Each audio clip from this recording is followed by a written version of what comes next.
the shadows of storm and night, the mysteries of life and light, from unearthly peculiarities, celestial and divine, to apparitions and transcendental signs. You're listening to the Spirit Podcast. Hi, friends, and welcome to The Spirit. I'm Beck. And I'm Steph. Hey, Steph. Hey, Beck. Happy St. Patrick's Day. Happy St. Patrick's Day. We have a new country listening. I've heard. Konnichiwa, Japan. Konnichiwa. And hello to all our listeners in 25 countries and 40 states in the continental U.S. Cool. So do you see what I'm wearing? Yep, it says Irish. Where's your green stuff? I have green eyes, so that... Okay. That's about it. She always wears black. It's the Italian colors. Do you have any Irish in you? I'm not really sure. My last name is Edie, and it is English, Scottish origin, but my actual grandfather that gave me, that I have that name from, he always said they were Scottish, but my dad was adopted. So when we did our DNA with like Ancestry or whatever, actually we found who his real father is, and he's from Denmark. So I'm Danish, basically, and Italian. Mom's side's from Italy, and my dad's side, I guess, is from... Well, that's the one thing I love about being Irish and celebrating St. Patrick's Day is Irish people don't have a problem with cultural appropriation. But I still think Europeans in general think it's funny when we say, "Oh, I'm Irish," or "I'm Italian," we're when Irish we don't American. live there. Yeah, and they don't get it though, because I've had these conversations with Europeans who are like, "But you're not." And what do you mean? But our roots are. Yeah, I think this is the thing that makes the U.S. different than, like, say, Australia, which kind of does this too, and other countries. That when they've had an influx of immigrants, the United States likes to identify very strongly, even generations after you're really far removed from the culture whatsoever. So you get a lot of people here like, "Yeah, I'm Italian," and Well, they know okay. nothing about Italy or anything. Here's the thing, though, and this is going to tie into our announcement. And yes, we have an announcement coming. I'm Irish, Scottish, English mix, American, right? Yeah. Irish, Scottish, American, whatever. And I just so happen to inherit the red hair through the genetics, the blue eyes, the blood disease. I have hemochromatosis, which is generally like a Scottish-Irish thing. And that's where we have too much iron stored in our livers and our organs, and it's a blood disease. And it's not the alcohol. It's not the Guinness or the whiskey. No, I'm completely dry. I'm a dry little leprechaun. That actually ties into what we're going to announce. So we have an announcement, and the announcement is we're going to be cutting down to one episode a week, and I'm going to explain why. I am battling a few problems health-wise, and I have to go in for treatments, injections and things that I take that really just knock me out, and it's hard on me. And I was doing it for months. Obviously, I've been doing it since launch, but we also launched another podcast, and it's not up everyone's alley. It's a comedy. So if you're really into the paranormal and you're a very serious person, you may not like this. But our buddy Jason and us decided that we were going to have an umbrella podcast off of To the Spirit. And it's called UmbrellaHolics. I'm going to play you the trailer because why not? It's St. Patrick's Day. Let's get a little fun. But before I even play you the trailer, I do want to make another announcement that might be a little bit of more good news. If we do get interviews, I will be still publishing 2 episodes a week. And if we don't, we'll just be down to the 1 episode on Friday a week. So without further ado, I'd like to introduce you to the new podcast, UmbrellaHolics. UmbrellaHolics. Drink of the day, Martini. Need a cool drink to wash down the 1,200 calories and 1,500 milligrams of salt from that tasty movie theater popcorn? Look no further. Get it shaken, not stirred or on the rocks. Not an olive person? No problem.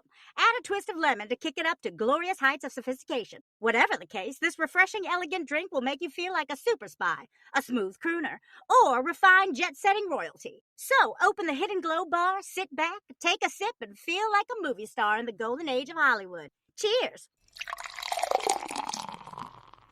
Our friend Steffi was a zombie and kind of got cured, but the zombie pops out every now and then. We know that she worked at the roller skating rink. We're going to try and get some skates from her. Hi, this is my bright skate. I'm feeling like a nail poking my heel. I actually need some skates. One at a time. You go one at a time. One at a time.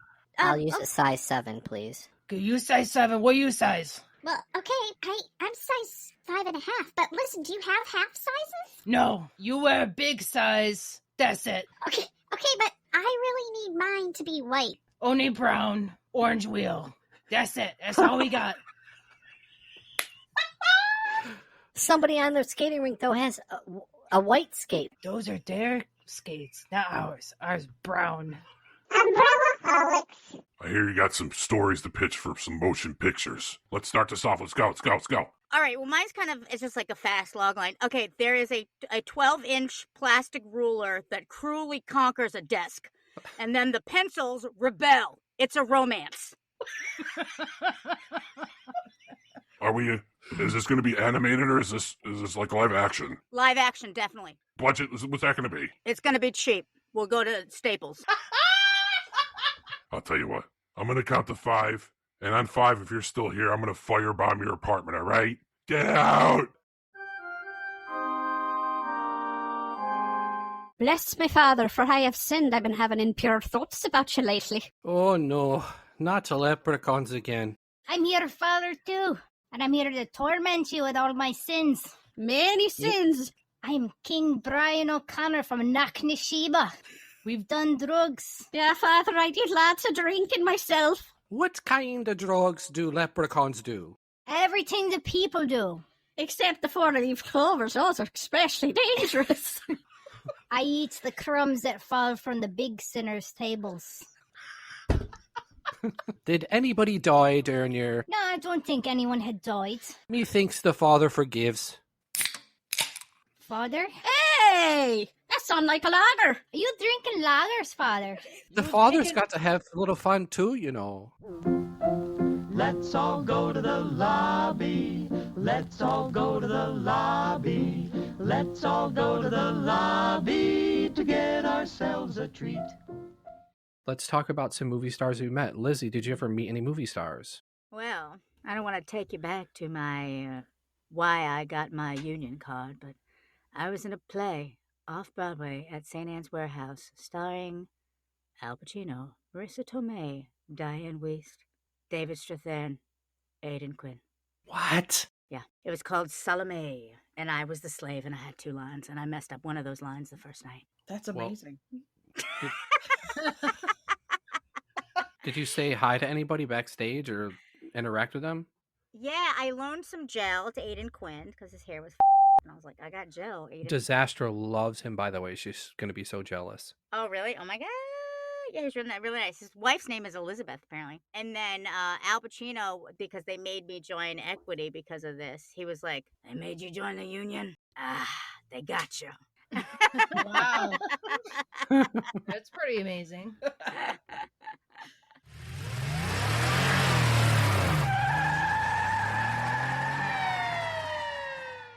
Hi guys, welcome to my tour. Thanks for being on the bus today. Gonna take you around, show you a couple, major spots. All right, so what we're passing here right now, don't stand up on the bus. You can take a look at this corner. This is where famous rapper, actor, producer 50 Cent once dropped 25 cents in the sewer grate and almost got hit by a pedicab. Wow. My God. It was pretty monumental, yeah. Wow. Steph Maniac, it's a package for you. It's for me. Wow. Yeah. Oh.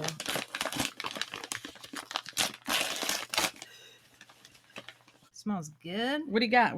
Well, one, it is a plaid button-up shirt, like the grunge style. Oh, a flannel? A flannel. And Beautiful. What's that? It says, help. Kurt and Tupac are still alive. And they have taken me for ransom. They aren't really dead. Eddie Vedder. Oh. And in case, what's that say? In case you're wondering, oh, I'm still alive. Everybody had a persona, though. You had Lewis the Warlock. Remember him? Yep. Lewis the Warlock used to wear duct tape around his arms and legs, and he would shoot flames. Yeah, he had like a little machine out of his wrists, like a magician. He'd flick his wrist. Yeah. And flick his wrist, and fire would come shooting out. I knew a dude who went by the his Christian name, Chuck the Vampire. And he always wore a cape and had the teeth. I met him at OCC. It's like a community college. And he knew I was a filmmaker, and we started hanging out and stuff. And yeah, he had all sorts of parties. He wanted me to film a video of him running around in the forest with his shirt off and the cape and blood, and like he was biting some chick. We never really got around to doing that. Sounds like the plot of Twilight. Yeah, great parties with Chuck the Vampire, though. Yeah. I used to go to underground parties with Fat Edward Scissorhands. Where did you meet Fat Edward Scissorhands? Through a mutual goth industrial friend, and he would wear the platform black like Frankenstein shoes. And what was his first name? Do you know his first name? No, I actually. Or is it just Fat? Fat Edward.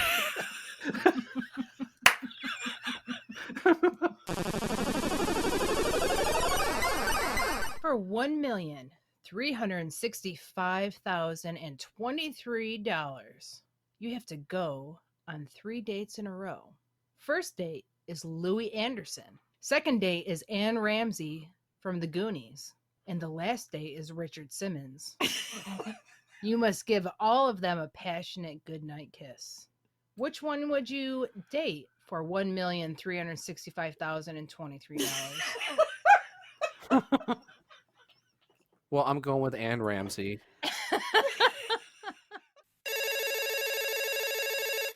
UmbrellaHolics, what you want? I have a question for Steph, Maniac. I'm right here. Okay. You've got to pick one.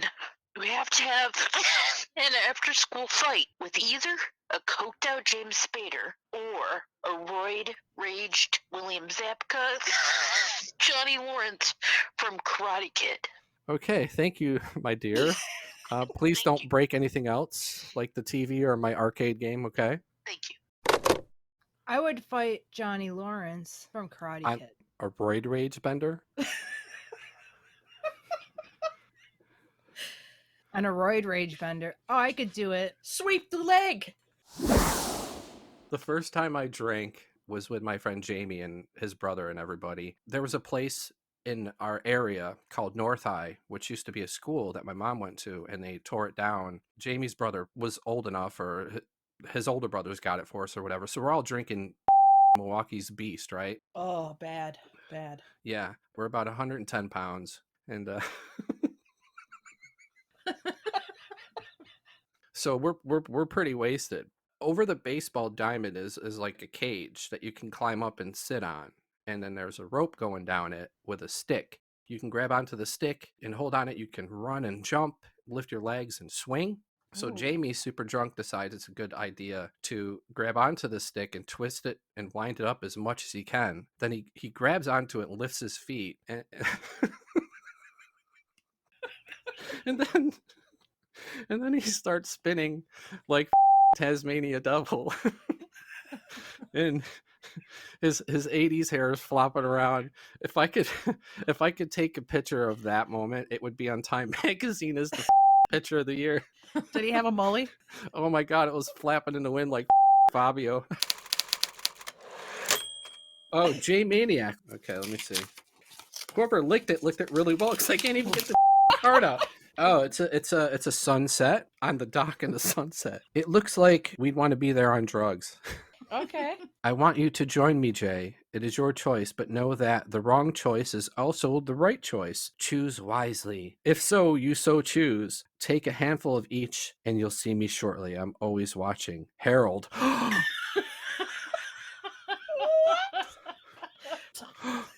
my God, I'm trembling. I guess we'll find out later who Harold is, huh?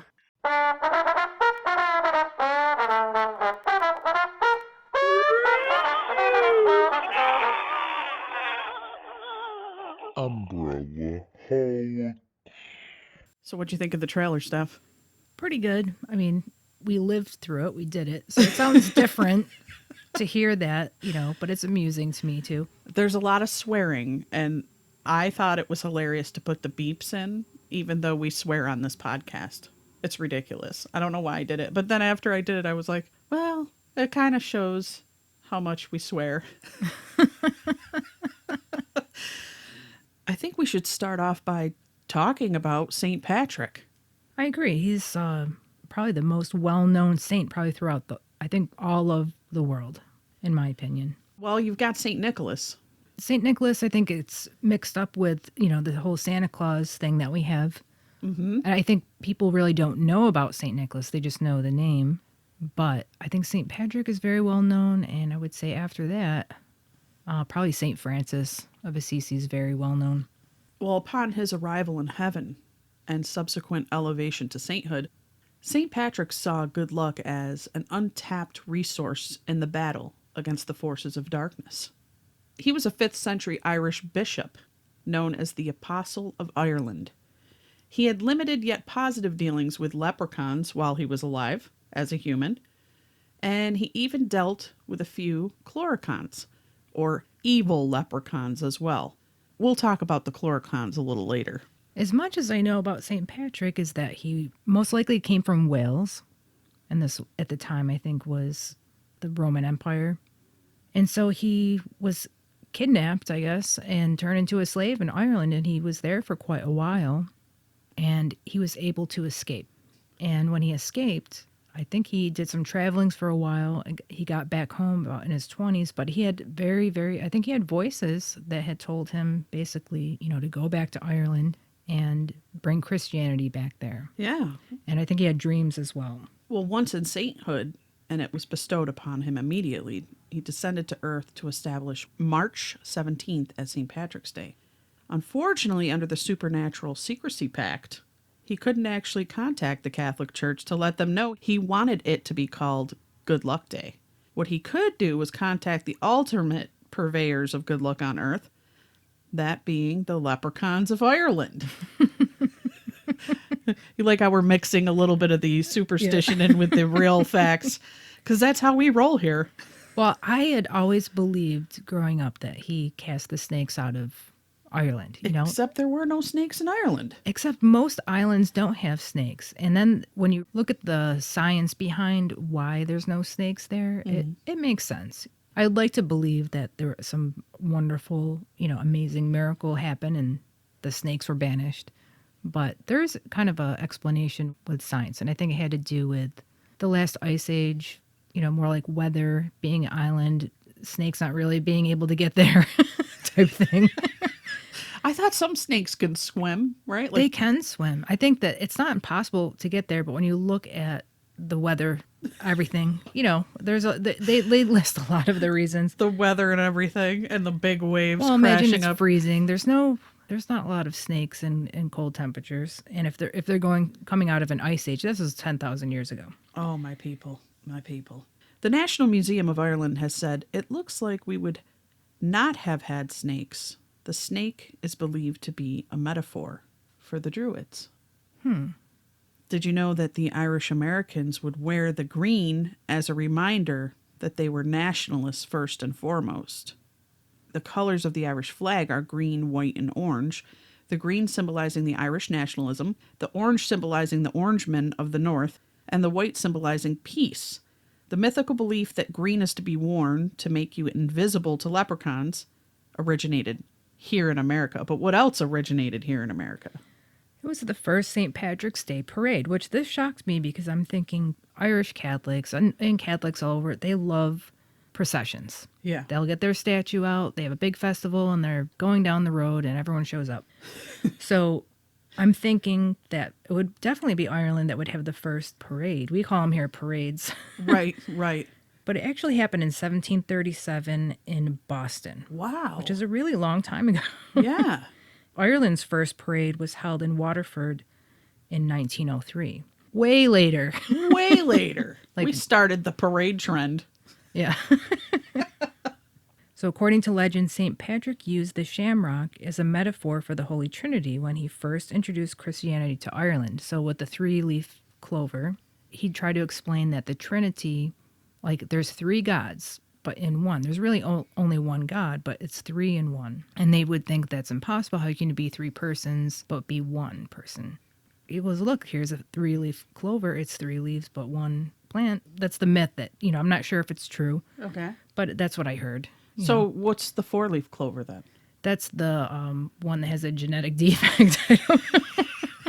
But it's supposed to be lucky. I think they are lucky. I have found, I always thought that was a myth, that 4-leaf clovers didn't exist until I actually found some. Yeah, I had 1 or 2 in my day. It took a long time to find it. Now, when you were talking about what green represented for the Irish, the color that they associate with St. Patrick is actually blue. Yes. And that was the first time I've heard that. I didn't know about that. Before we get into St. Patty's Day and all the lore and the legend, should we have Rick come in on this? Yeah, we'll bring Rick.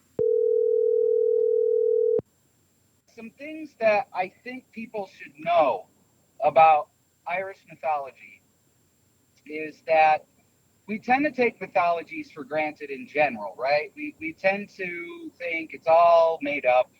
It's all a bunch of stuff that maybe comes off the top of the head of storytellers. Well, one thing that is important to remember when you're looking into a culture's ancient mythological tales and stories, a lot of them are founded in things that probably happened in the past or in people that actually existed before. And in Irish mythology, particularly, this is important because we know that throughout much of the world, throughout history, no matter where you live, too, whether it's here in North America or in Europe or anywhere else, there's tons of invasions that you read about that go back throughout history, people after people after people. Well, in Irish mythology, it's almost way more so detailed and a lot less fantastical. Don't get me wrong, there's a lot of incredible stories of adventures and mythical objects and peoples, but we can really glean a lot of information from their tales. And also, the other thing you want to remember when you approach it, because there is so much to read, so much interesting stuff, that there are cycles to it, a lot like Greek myths, where there's times of where each different hero kind of reflects the values of that society at the time. The 2 most famous Irish heroes going back in time would probably be, the first one being Cuchulainn, which is Gaelic for the Hound of Cooley. He was very much like a lot of the heroes you'd read about at Troy, like Achilles or Ajax or people like that, where they were almost indomitable, that they couldn't be defeated by anyone. And the same goes for Cuchulainn. I'm just going to rattle off a couple of stories here, short ones, because we Irish, we like to talk a lot and our stories are pretty long. I don't want to... But as I studied a lot of this in college, there's some great short stories that stick out. Like Cuchulainn, he gets his name, it means Hound of Cooley. And the reason why he got that name is almost sort of like Hercules, where Hercules took on the trials for a great Greek king after murdering his family as like an act of repentance. Well, Cuchulainn was a young boy of a lord or local Irish chieftain or king, and as a young boy, he accidentally, well, I shouldn't say accidentally, he did it on purpose, but he didn't know whose hound it was, but he killed this great hound of another king. And the name Hound of Cooley, he meant it as a way to take that hound's place. This hound was like a great champion of this king. So Cuchulainn took the hound's name as a way of filling its role and spent a time serving this king. But there's another great story of Cuchulainn years later in life when he was sort of a traveler, think like the old TV show, The Journeys of Hercules, kind of like that. And he approached this walled fortification of this one king. He was looking for work, and he is stopped at the gates. And obviously the guards were suspicious of who he was. So he told them he was looking for work. And they said, "What can you do?" And he goes, "I'm a great bard. I can sing great songs and tell great stories." And they said, "Well, we already got one of those." He goes, "I'm a great warrior. I could fill the ranks of his army and slay dozens of men in his name." And they said, "Well, we have plenty of those. We don't need another one of those." He said, "Well, I'm a great champion. I can serve as a great champion of the bodyguard retinue of the king." And they said, "Well, we have a strong bodyguard. We don't need any of that." And, it goes on and on and on. He lists every role you can imagine. Finally, he stops for a moment and he asks them, "Do you have someone that can be all of these things?" And obviously stunned, they said no, and let him in. And it just tells a lot about the types of things that the Irish valued at that time, right? Like, they valued a person who could do all of those things. They were all about this sort of Renaissance man culture during that time, but it shows what they really sought in their heroes at the time. Cuchulainn was valiant, unbeatable, could do anything. And, in every story, every great trial he went through, he always came out on top. And over time, he eventually dies a valiant death in battle. Just like how Achilles had his Achilles heel, Cuchulainn was given to these fits of rage. When he went into them, it would think like the Incredible Hulk. Nobody could stop him, calm him down, anything. Well, in this great battle, believe it or not, to rescue a bull, long story, I'd be here for an hour trying to explain it, but in this great battle, his rage gets the better of him, and he forgets what the Lady Morrigan told him, that it would lead to his doom, and he takes a wound and dies. But the next great cycle, the head of that cycle, that time period, the great warrior that they always told stories about, was a guy by the name of Finn McCool. And Finn was very different, whereas Cuchulainn, maybe he had friends that traveled with him occasionally. He was very much, the lone gunman type of character. He did things on his own. He didn't have much in the way of weaknesses, things like that. Finn McCool was very different, and he came about during a time of great trial and tribulation for the Irish people, Viking invasions, and then later on, as his stories were told for centuries and more stories created for centuries, Finn came to reflect whatever, first being a hero, but then eventually sort of a reflection of the Irish enemies too. He starts out as this leader of a great band of warriors called the Fianna. They named themselves after him. And in the early days, he was a giant. He was very strong, but you could get the better of him by outthinking him or outwitting him, things like that. But he had a good heart. As time went on, he became more of a joke, really. I don't want to make any Irish people mad, but there was plenty of stories of him embarrassing himself, being outwitted by villagers, and things like that. Never really quite a villain, but it was almost like the Irish put what they, like what they kind of projected as what they were fighting, like, on him, or used him as a way to maybe bring some laughter and some levity to each other during hard times. They would invent these stories. But to me, beyond the hero cycles and everything else, the story of the Tuatha Danann is probably something that even if people don't know about, they probably do know what it references, which is the little people, basically. Not really the leprechauns, but the fairy folk. Tuatha Danann is the Gaelic word for them, and they were the second to last of Ireland's invasions before recorded historical times. They're a very incredible people, and I'm going to get to them, but I'd like to kind of come back full circle to what I was talking about in the beginning, where they really, within Irish myths, especially about the invasions, there's probably a lot of information there that a studious, sort of careful eye can use to get a glimpse into their actual sort of pre-recorded history. Because Ireland went through several mythic invasions, but all of them seem to have characteristics which might actually signify real peoples. The first wave, they were called the Partholon or the Partholan, and they were very much a villainous people. Sometimes people say they were like almost sort of like giant cyclopses or no-eyed giants. They came to Ireland at a time when it was known as the land of the happy dead.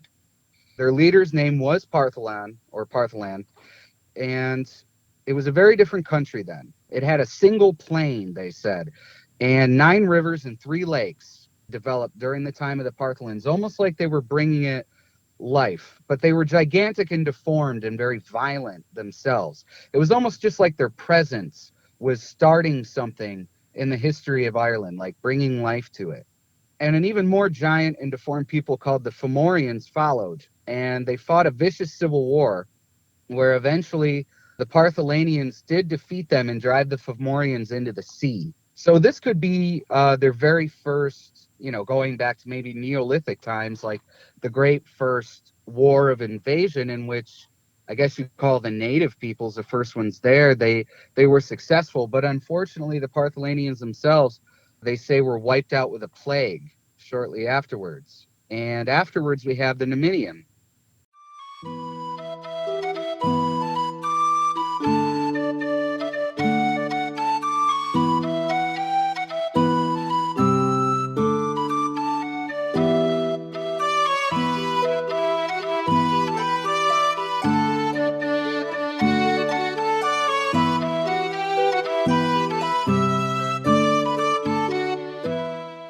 The Numidian, they say in Irish myth that they came from the land of Scythia, which the Scythians, they were like the grandparents, if you want to get sort of an image in your mind, of peoples like the Huns, okay? They came from the Eurasian steppes.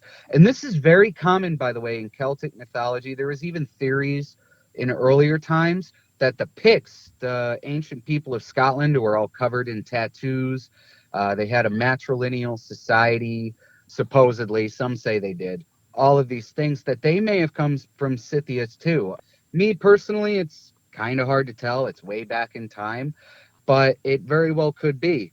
They said that they landed in Ireland, though, with a fleet of 32 ships after an 18th month journey at sea. Over time, because Ireland was empty again, they settled, but the Fomorians came back. These were like they're almost like the orcs in Tolkien mythology. They're never quite fully defeated. They just kind of hide in the ground or they hide under the sea. So over time, after the Partholanians had fallen by the wayside and before the Numidians came, their strength returned and things got pretty dire when both sides had begun to really repopulate Ireland. There were several great wars. Each time Nemed, the leader of the Numidians, was able to defeat them. But then he died of a plague as well. And so did several thousand of his people.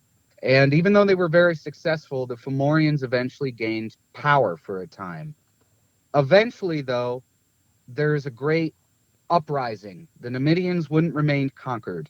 And the leader of the Numidians, Fergus, killed Conan, the leader of the Fomorians. Was that Conan the Barbarian? Similar spelling, but 2 N's at the end. It's funny. But once again, though, the Fomorians, they're meant to represent, I think, the darkness, right? Because everyone thought they were defeated, but they regrouped again. And this time they annihilated them, leaving only 30 Numidians left. And they apparently fled Ireland. We can glean a little bit more history, but then at the same time, even though I've talked about deformed giants and people living under the sea, things tend to get a little more fantastical at this point. Because after this, 200 years later, a people called the Fir Bolg come. And apparently, their origin story is they were slaves that had escaped Greece. And they introduced culture and agriculture to Ireland. I do remember, and I'm just checking my notes here, but I do remember their physical description a little bit, but they were sort of short, dark hair, dark-eyed people, and really stark contrast to the Fomorians who were, huge and deformed. But the Fir Bolg, they brought all these other good things too, like they brought a code of law in social institutions. And Fir Bolg in Gaelic means men of the bags, because apparently, even though Ireland was beginning to become lush and green during these centuries, agriculture was still very hard. And so the Fir Bolg brought tons and tons of earth in bags with them and laid it out across Ireland and basically introduced full-blown agriculture to the island. So they were very beneficial for Ireland, and in some stories they give them the recognition that they were the ones who helped make Ireland so green. Now, other stories have suggested that the Fir Bolg came from Spain, and there's always been an Irish link to Spain in a lot of stories. I mean, going up through medieval times, they're everywhere. The problem with the Fir Bolg, though, they were great thinkers, but they weren't great warriors. And there was a battle between them and the new people to arrive after this, the Tuatha Danann. It's called the First Battle of Mag Tuired. They were able to keep the Fomorians at bay, but not fully defeat them. And against the Tuatha Danann, they were basically helpless because they were more about agriculture, society, sustainable growth, these types of things, but they weren't great warriors. The Tuatha Danann, though, they were magic conjurers. Think like the elves from Tolkien, okay? They were, in some stories, they were immortal, and they were uncomprehensibly wise and very beautiful people, and they possessed magical powers which more than substituted for their small numbers. I think that's because the probiotic from the yogurt they created.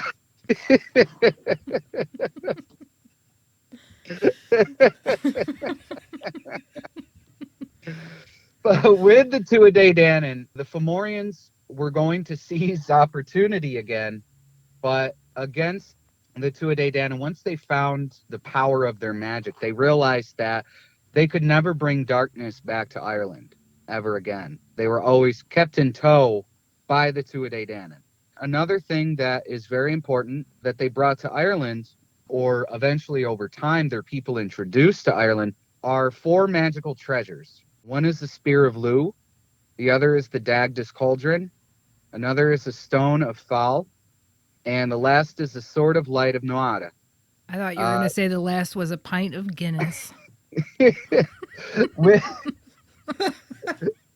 But if you notice, though, all of these things were not only held by great warriors and given their power, or great thinkers or great priests and priestesses, but each thing kind of represents a cornerstone of their culture. The spear representing strength in warfare, the Dagdas Cauldron actually representing things like strength of religion, the Stone of Fall sort of building in society, the Sword of Light of Nuada being intelligence and trust in enlightenment, I guess you could say. And they ruled Ireland for a very long time. People called them Milesians. The Milesians were a Celtic people, and they came from somewhere in Central Europe, where apparently they had already had a great base of power. But a man by the name of It saw the coast of Ireland when he was in Spain, journeying there, and he vowed to conquer it. Before this, the Tuatha Danann had been very successful in keeping Ireland secret from the rest of Europe. But somehow he was able to see it. And at the same time in Ireland, the Tuatha Danann were sowing their own seeds of destruction, because Niet, king of the Danann, had just been killed in a battle with the Fomorians, as basically the Tuatha Danann were attempting to eradicate them for good. This led to great confusion in their society, so the Milesians, capitalizing on it, invaded. Ith was captured and actually put to death by the Tuatha Danann, but the rest of his crew survived, and they went back to Spain, and they gathered tons and tons of allies and plotted revenge. Eventually, there was significantly more battles as they came back again and again and again. They were determined to take Ireland. And eventually they defeated them in a battle at a place they describe called Telltown. The Tuatha Danann weren't completely dispelled or driven from Ireland, though. And basically what happened was the Milesians knew the benefits that their mere presence of the Tuatha Danann brought Ireland. The mysticism, the magic, how they were keeping the land healthy and strong and even growing it. So they came to a deal with the Milesians. The Milesians would rule the physical realm. They would walk the earth in Ireland. And the Tuatha Danann would live in sort of the afterlife. And the closest thing to like a portal, I guess that you could call it, where they could sometimes reach into our realm would be the giant barrows and downs, the giant man-made sort of hills that you see dotting Ireland. And over time, they kind of became a fairy tale where people shrunk them down to miniature size. Leprechauns are kind of related, but not. I mean, that's a really complex thing to go into. Some Tuatha Danann were good. Milesian, and later on, they call themselves Irish families would talk about leaving things out for the little people in their home, meaning them. They would bring beneficial or benefits, I should say, to the household at times. Other times, they were like any other people. Some of them hated the Milesians, hated the Irish, and they might be, sort of nasty little people that need to be kept at bay or expelled. Nowadays, there's this push to not really grant any historical context, but when you have a people who have been passing down these stories forever, and they can even say whereabouts that they came from. I think there might be something to it there, especially as over time we talk about the Celtic links between Spain and the rest of the Celtic world, especially Ireland. I think there is a lot in there that, maybe we'll never fully figure out what's real and what's not. It's really quite extraordinary. And believe it or not, that's a brief synopsis. If I were to tell you the whole story, it'd be like if I was reading the Silmarillion to you guys from front to back. We'd be here all day. But they have a really interesting story. I would say anybody who really loves fantasy would have a ton of fun reading about the mystical Irish heroes, the invasions, and there's also plenty of just fake stuff out there. One last character and person I'd like to talk about would just be, there was a Scottish poet by the name of James Mcpherson in the mid 1700s he was Scottish, but wrote a lot about both Scottish and Irish supposed mythology. Really, these epic poems he was writing were works of fiction for the most part. He may have heard stories from Scottish and Irish peoples and maybe lifted some of their characters, but they all sort of came out to be forgeries. But one of the most enduring and still exciting characters you can read about is Oisin. Oisin was, depending on what version of the story you read, he was the son of Finn McCool. He was sort of this tragic character. He was a great warrior, but also a great bard in his own right. There's a great story. Once again, it's super long, and I don't want to give it away. If you really like Greek stories, it might kind of sound familiar, but he falls in love with a goddess of the sea who tries to bring him eternal life. And he goes out to sea. I mean, he lives on the sea, basically, walks on water, and is never allowed to set foot in Ireland again, but then he does. And, it brings about all sorts of stuff, really interesting stuff to read.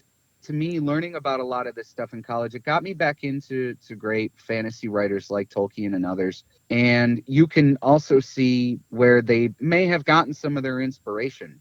There's a lot of people out there really passionate about this history, and I'm sure I'm going to get a lot of corrections. I'm going off the cuff here, though, guys. I studied this stuff quite a while ago, but just looking it back up again makes me want to sort of reread a lot of this. So, yeah, I would say go out there and study it, especially if you're into even Irish history, Irish or Scottish ancient history. And believe me, you won't be bored. There is a lot of cool stuff in there.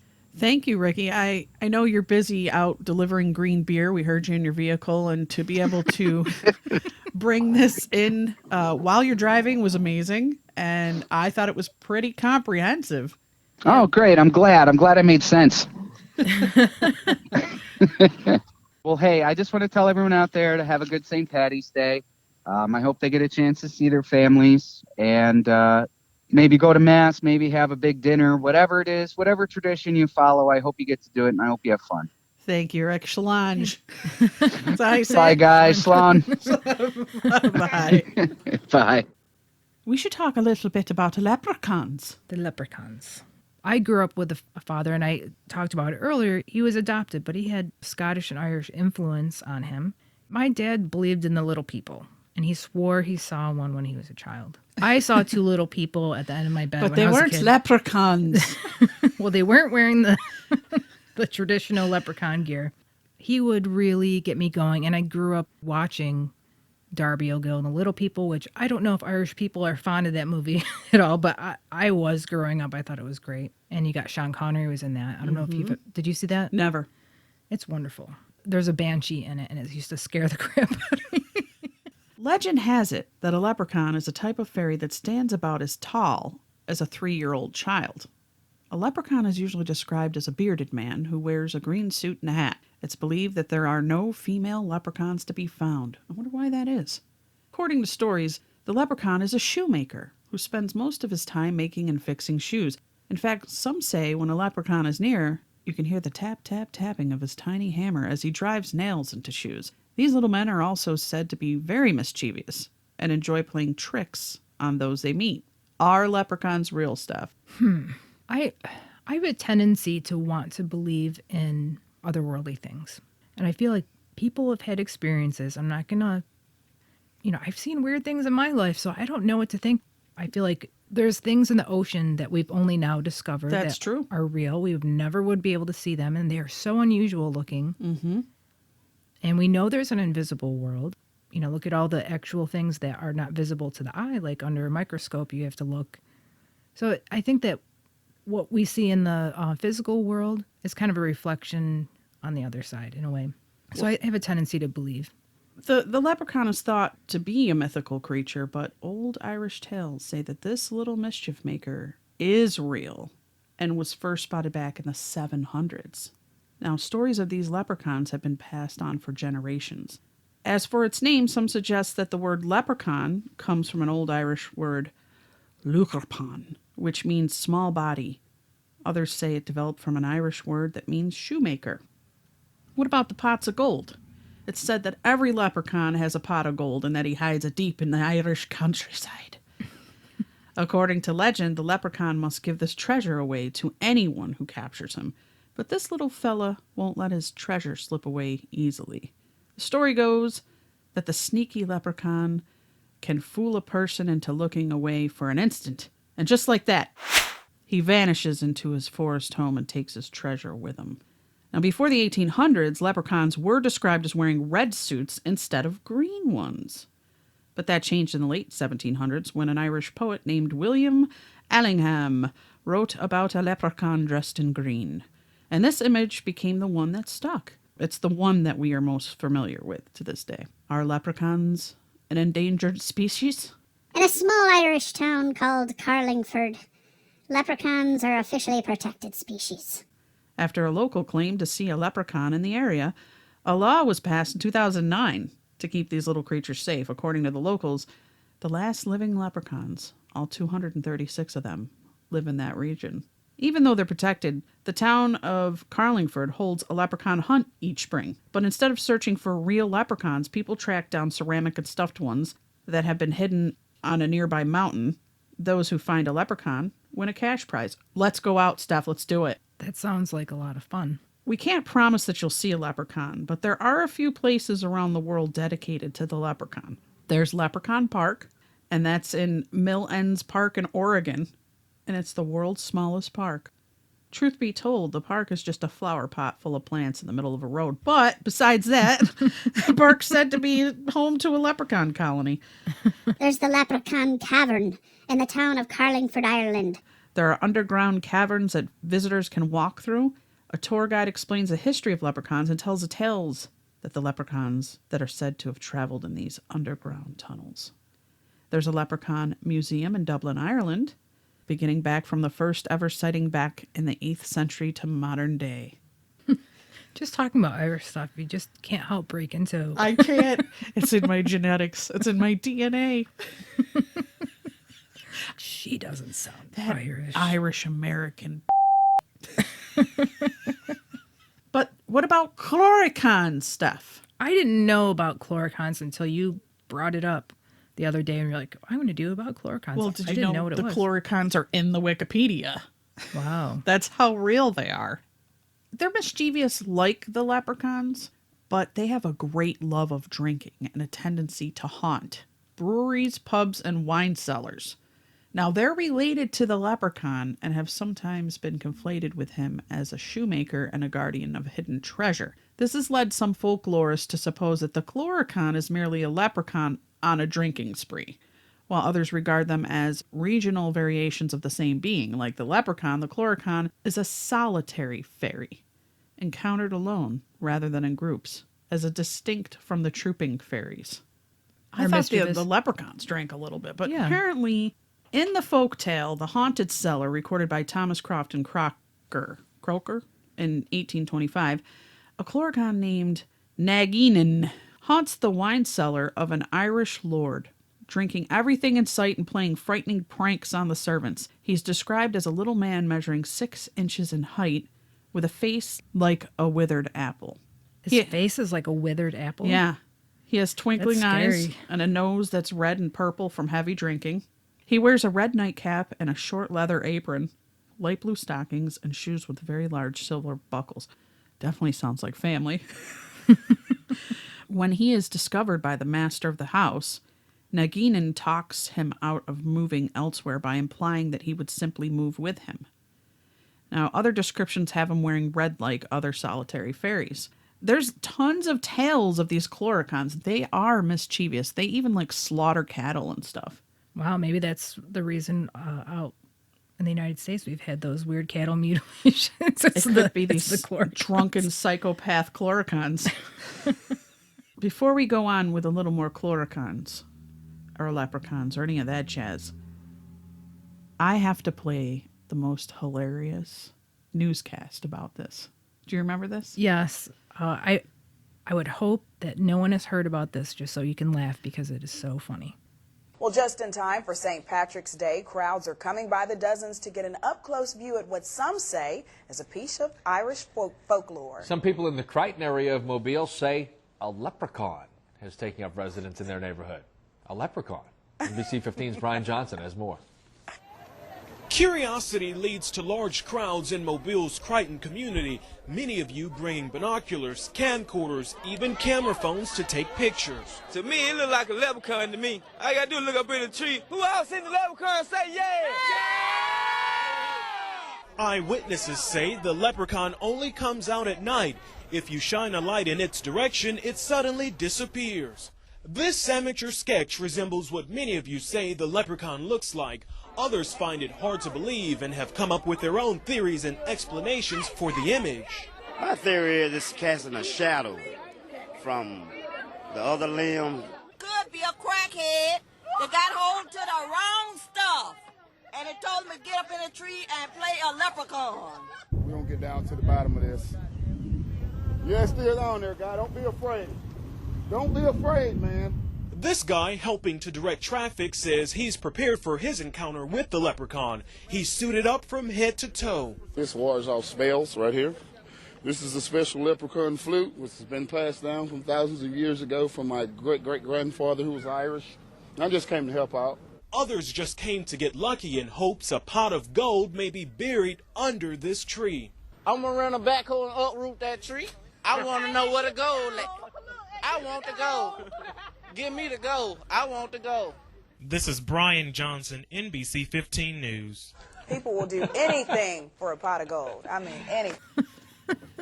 Okay, so for those of you who haven't seen this and are just listening, there's a point where a gentleman has a leprechaun flute that was passed down from his Irish ancestors. And what was that flute exactly, Steph? I don't know, but it just looks like a pipe with It holes is. in it. It's a pipe. It doesn't look like it makes a noise whatsoever. It's like an actual bathroom pipe. Yeah.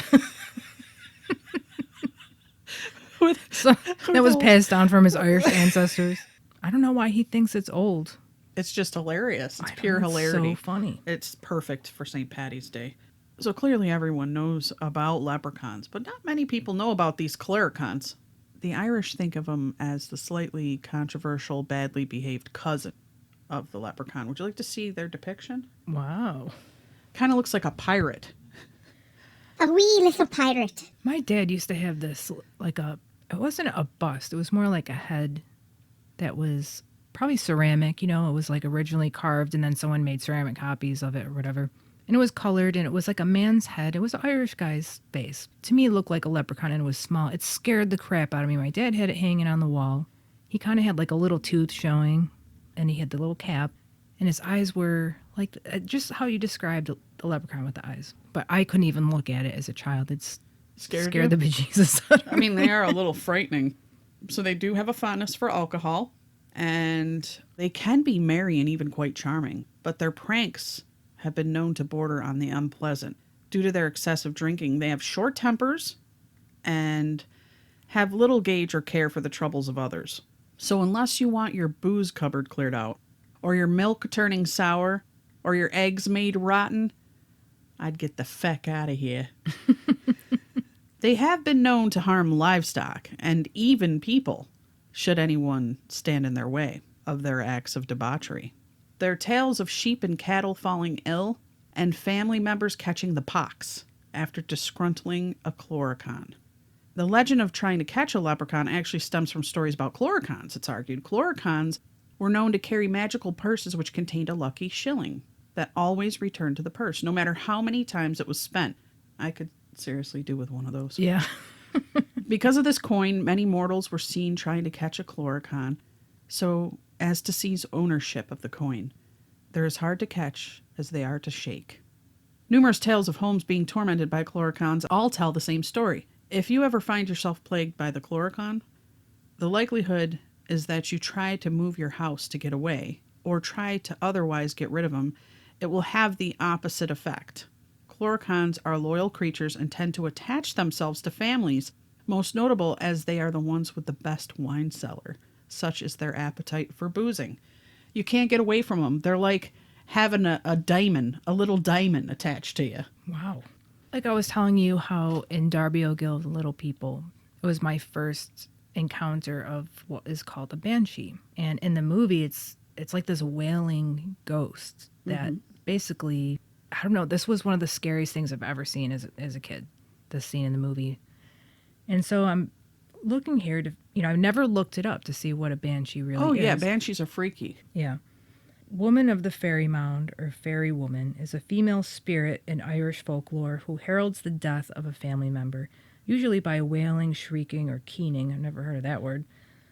Her name is connected to muli or mounds that dot the Irish countryside, which are known as Side or Sid or something in Old Irish. I'm sorry, but with English, you never know which way the vowels are going to go.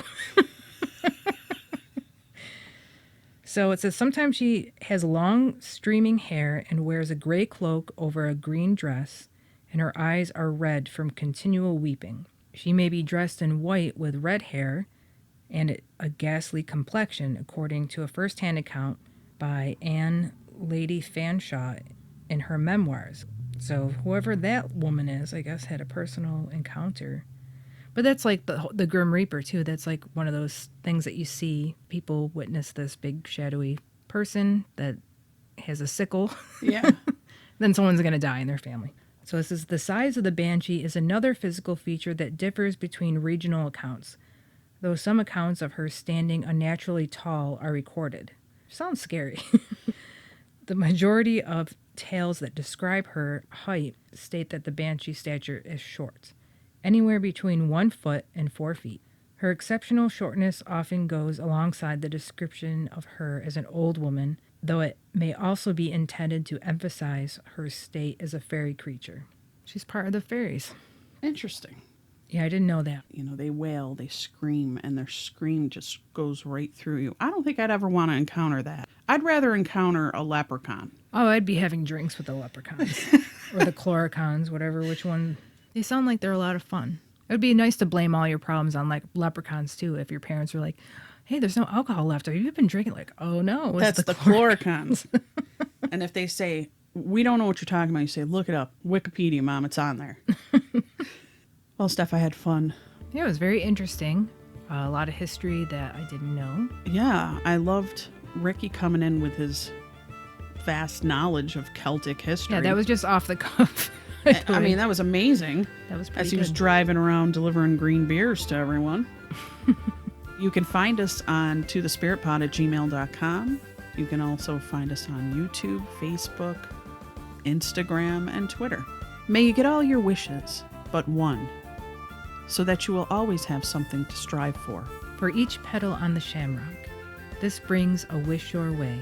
Good health, good luck, and happiness for today and every day. Oh, all the money that e'er I had, I spent it in good company, and all the harm I ever did, alas, it was to none but me.